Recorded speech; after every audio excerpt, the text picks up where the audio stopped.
इन खबर में आपका स्वागत है।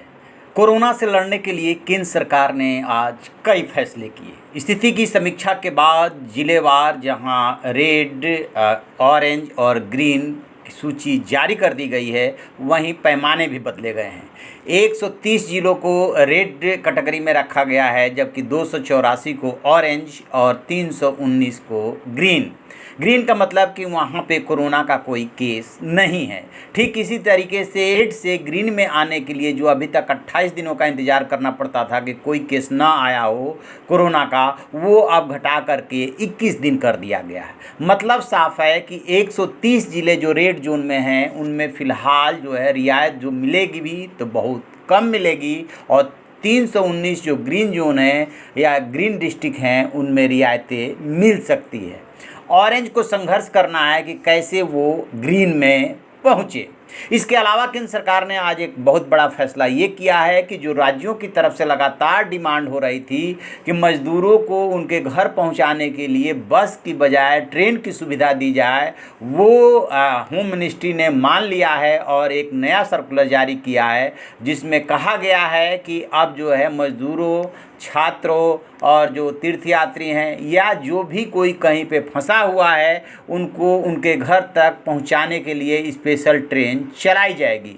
इसी क्रम में आज जो है ट्रेन चल भी पड़ी। तेलंगाना के लिंगमपल्ली से हटिया, अलवा से भुवनेश्वर, नासिक से लखनऊ और नासिक से भोपाल, जयपुर से पटना और कोटा, हटिया, कई ट्रेनें आज स्पेशल चली है।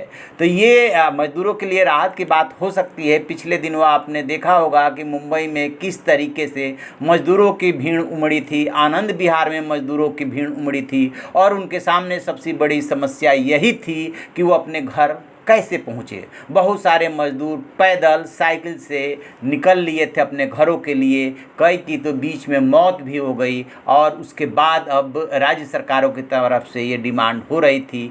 तो अब जो स्पेशल ट्रेन की व्यवस्था की गई है, इसमें आप जानना चाहेंगे कि आखिरकार मज़दूर कैसे उस ट्रेन का टिकट पाएँ, कैसे जो है कोऑर्डिनेशन होगा कि किस स्टेशन से ट्रेन चलेगी। तो इसके लिए जो नोडल अफसर नियुक्त किए गए हैं केंद्र सरकार के कहने पे, हर राज्य ने अपने इन मज़दूरों को बुलाने के लिए, या मज़दूरों के बजाय कहें कि अपने फंसे हुए लोगों को बुलाने के लिए जो नोडल अफसर नियुक्त किए हैं, और जिस स्टेट में वो फंसे हुए हैं वहाँ के प्रशासन के थ्रू ये कोऑर्डिनेशन होगा। इसके अलावा राज्य से राज्य भी कोऑर्डिनेशन करेंगे आपस में। जैसे कि उत्तर प्रदेश या बिहार के मज़दूर यदि पंजाब में फंसे हुए हैं और पंजाब से उनको ट्रेन से निकालना है, यानी कि उनकी इतनी संख्या है कि ट्रेन की ज़रूरत है, या कम संख्या है, तो बस का ऑप्शन अभी बंद नहीं किया गया है। और ट्रेन में आने के लिए आपको उसी प्रोसेस से गुजरना है, कैसे टिकट लेना है जैसे पहले लेते थे, और फिर जो है आपको सोशल डिस्टेंसिंग मेंटेन करना है। जो 72 लोगों का डिब्बा होता है उसमें 54 लोग ही बिठाए जा रहे हैं। इस तरीके से उसके मानक तय किए गए हैं।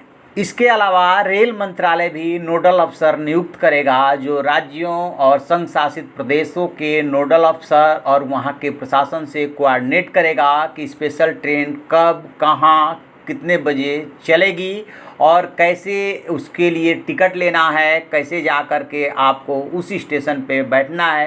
ये सारा डिटेल्स जो है नोडल अफसर कोऑर्डिनेट करके उस राज्य को बताएंगे।